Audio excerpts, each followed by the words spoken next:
Good morning. Welcome back to White Mountains Today here on White Mountain TV 16. And joining us in the studio this morning is Clare from the White Mountain National Forest. Good morning, Rob. Good to see you, Clare. Now, normally you're here and we're talking about things to come and do and fun stuff, and we're still going to talk about that. Yes. But really talk about what happened thanks to Hurricane Irene and what you guys have been doing to a tropical storm Irene when it came here. When it came here. But talking about what you guys have been doing just to get the forest back up and usable. And I'm amazed reading on the website how much is open and going. It's amazing. It's amazing. This is the first time in almost 75 years that we had to close the forest, and it was a really it was a smart decision to close that because there were tremendous washouts. There were issues with the trails and issues with the roads, as you're finding out. Right. Route 112, the Kankamagas Highway, had been washed out in 4 specific areas and just not safe for people to travel, as well as Route 302. You know, we all know that that little Sawyer Bridge, a little Sawyer gap Pine in the road, just a little. So one of the things that we're able to do right now is right from Monday to right now, we have been working almost around the clock, just trying to assess the trails, and we're right now in a recovery phase. Just trying to figure out what's open and what's not. Just yesterday, we moved the barrier from Bear Notch Road on the Kankamagas Highway 112 up to Sabaday Falls. So now you can get to things like the Russell Cole Bathhouse. Jigger Johnson Campground is now open. Most of the campgrounds on the forest are open. And is Bear Notch Road open? Yes. Oh, yeah. Bear Notch has been open. We were able to get that open in a couple of days, and we're working with our partner, the New Hampshire DOT, to make sure that some of these major roads, that when we can, we're going to creep them open even more and more so people can access more parts of the forest. Well, that's the thing, too. We're coming up to that time of year where the foliage is going to happen. People want to go into the forest and see it all. And, I mean, so kudos to you guys for really getting stuff going. I drove around on Monday and was really surprised at the amount of devastation. And the amazing thing, too, that I saw was, for example, in front of this one building in Bartlett, it was all just rocks. I mean, big rocks. So, and I'm like, well, where's the dirt? And why are these rocks there? And just, it left the rocks and the dirt washed away. And I mean, that was a lawn. Yes. And I imagine in the woods where you're talking about traveling down these roads that were dirt roads. I mean, now you have some pictures here, which probably, I don't know if we'll be able to see. A little hard, yeah. Sorry, we weren't able to get the. Zach's attached to something over there. And this was a road, and now it's just all boulders. It's just all so all the dirt boulders, is gone. Yes, and there are several roads that are like that. A lot of the majority of the roads have some minor washouts that we want people to be aware of. So if they're going up with their cars or some of these other areas, this is the Rocky Branch Road. This is right up towards the end of Jericho. This was a road, and what you're seeing are just very large boulders. So, it's not safe to go around. So there are 3 roads that we really want people to be aware of, like the Rocky Branch Road, the Slippery Brook Road, which is the end of Town Hall, and then there's this East Branch where at one time there was a bridge. It sounds like a story, doesn't it? Once upon a time there was a bridge.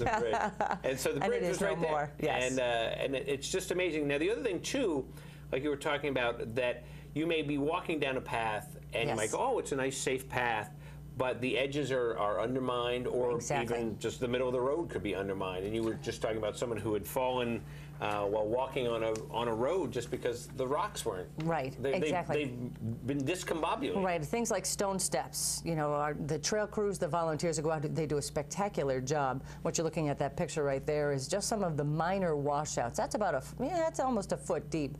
But for anybody going along in a car or some of these other areas, that would definitely impact your car. So you need to just be aware of what's out there. But as far as the trail, some of these rocks, these rock steps, or some of this rock work, which is wonderful, some of it's been undermined. So you got to be careful when you step on it.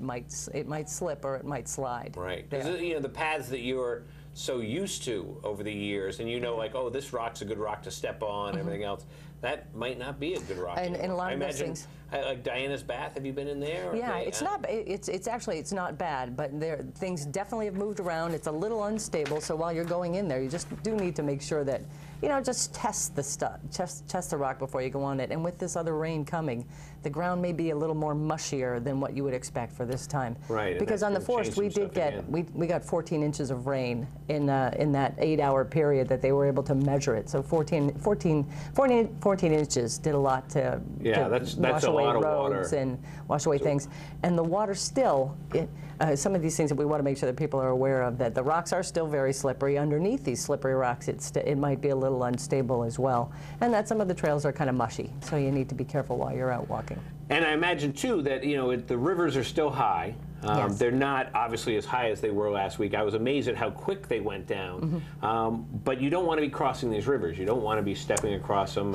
No, and there was actually a water rescue yesterday. So we're also asking people to, you know, really consider the speed of the water there. It may look like it's pretty calm right now, especially after seeing at the beginning of the week when it was just raging. That's it. That's the comparison that people are using. But the rocks are still very slippery. Underneath it is still very slippery, and that water is just fast enough that we did have a rescue yesterday. So well, the Saco is about 5 times faster in terms of cubic discharge. Yeah, I mean, so it is amazing. Wow. So what is obviously the goal is to get the forest back up and running 100%. And right now what's your timeline with that? Well, right now it's about 95%. Some of these roads, awesome. I mean, we are not going to be putting that bridge back up this year, you know, or at least before the springtime. But everything else, other than those 3 places, is open. It's just be aware, just be a little careful of going, and be prepared to change your plans. Get a map, know where you're going, and then find an alternative if the washout in the trail is just a little uncomfortable.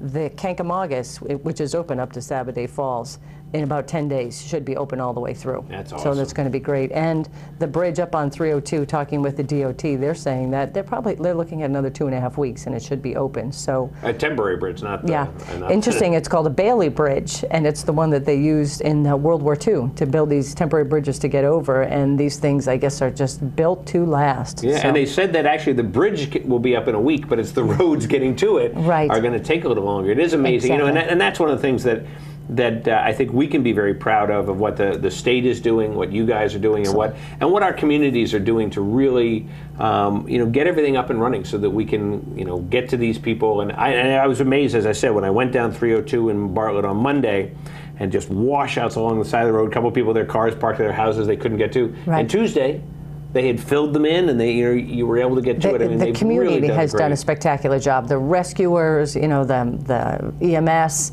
the towns, the roads crew, they have been working just as hard. Everybody has been up and running. So be careful as well, because some, like say the DOT, trying to get these roads going, they are just going. The governor said it's going to be up, so they're going to make it up. So they're a little tired too. So as you're passing along on the roads, if you're walking or hiking or something, and you're seeing some DOT trucks, just be careful. Just kind of interesting. One of our employees had their house impacted by the water, and he was able to go back a couple of days ago, and there's a large pond in the front of his yard, and he was out there walking with his daughter, and they found a trout in his front yard. Now, I was just going to ask that question. Have you found anything else? Do you think that, is there anything that has been created, anything new that is kind of interesting that wasn't there a week ago, but because of all the rain or the washouts, that suddenly there'll be kind of a new attraction, not attraction, you know, woohoo! A new roller coaster. A new feature that'll be suddenly, wow, look at that it was added almost because of things shifting. Well, around. a lot of the courses, the water courses, have changed. So they've moved a little bit of the trail, or they've changed a view. We didn't have a lot of blowdowns. That's the thing. A lot of it was just more of the water approach. So a lot of it is just you're going to see maybe some wider water sources. A lot of the rocks that people used to use as stepping stones probably aren't there, but there's probably some new ones that were planted there. So you never know. You never know. Now, if people want to get more information, what's the best way to do that? The best what they can do is to call the Saco Ranger District, and phone number there is 447-5448. And if people are if people are out, I'm a little tired. We've been up for a while.